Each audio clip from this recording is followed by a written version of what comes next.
All right, everyone. Welcome. Andy Johnston, Vice President of Government Affairs for the Grand Rapids Chamber, and I cannot believe what I get to do for my job at the Chamber. I'm here with Steve Zaagman and Tim Gleisner. Hello, everybody. Tim Gleisner, you're the Manager of Special Collections for the Library of Michigan. That's correct. Yep. And somebody else asked me to describe you, and I said you're the GR history guy. So we're going to be doing a podcast with Tim soon, a good company Chamber podcast, talking about the history of Grand Rapids, what people need to know, what they might not know, talking about it, Grand Rapids history for people in a hurry. And Steve Zaagman, tell us what we're riding around in. Hey, so we're in a 54 Chevy Bel Air Convertable. This was one of the most popular cars in the day, and we happened to have access to one, so I thought, let's go out and do this.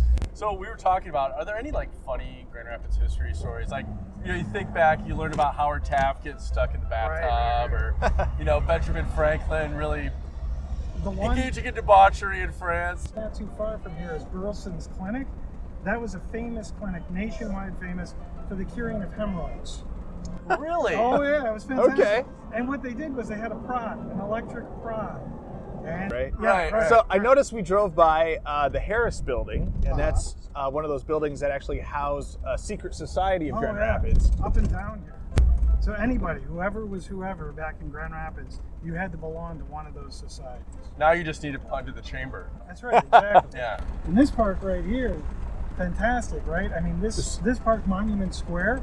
Yeah. Monument Square is really why it is because this is where the city came to mourn when Lincoln was shot. So we're passing St. Mark's and the limestone, when they removed the rapids, I believe the story is they used the limestone to build St. Mark's. It's one of the few remaining buildings. And is it in part, explain the history behind the name Pearl Street. The Pearl Street, I mean, basically was from the pearls that they were gathering out of the river at the time, the freshwater oysters. And as we're crossing the bridge, you can see the flood wall too. Right.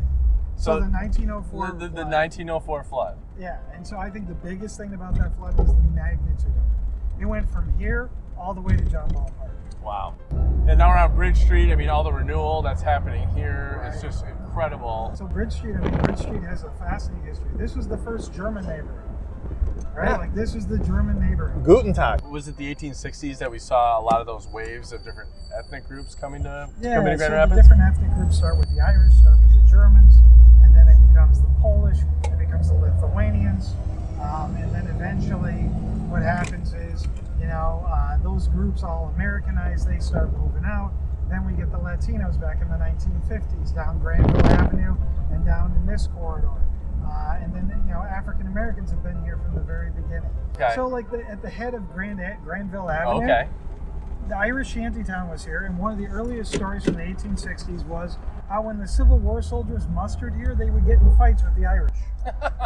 And so the mayor had to ride his horse, according to legend, with a club, and he had to club them apart because they were about to riot because they were all fighting. They had a drunken brawl right in this area. Mayor Bliss, if you're listening, Right. I don't know how well you ride a horse. Does she have a horse? But I think she could wield a club effectively. I love seeing these cranes up in the city. Were there any big businesses that were downtown or manufacturing plants that we no longer see? Bissell Carpet Sweeper. Where was Bissell? DeVos Place. The Voss place was Bissell. Oh, really? One of the best stories, if you had a defective Bissell Carpet Sweeper, right? You opened the window, you threw it in the river. What? That's what You you just did. floated back down to the factory? Well, it didn't float, it just sunk, right? I mean, Big thanks to Steve Zaagman for lending us his father's Yes. 1954. Thank you, Dad. He doesn't even know I took it out today. Thanks, Dad. And thanks to Tim Gleisner from State of Michigan, Library of Michigan. Library of Michigan. State of Michigan State as of well, Michigan. for joining us for this. And look for more from the Good Company podcast, Grand Rapids History.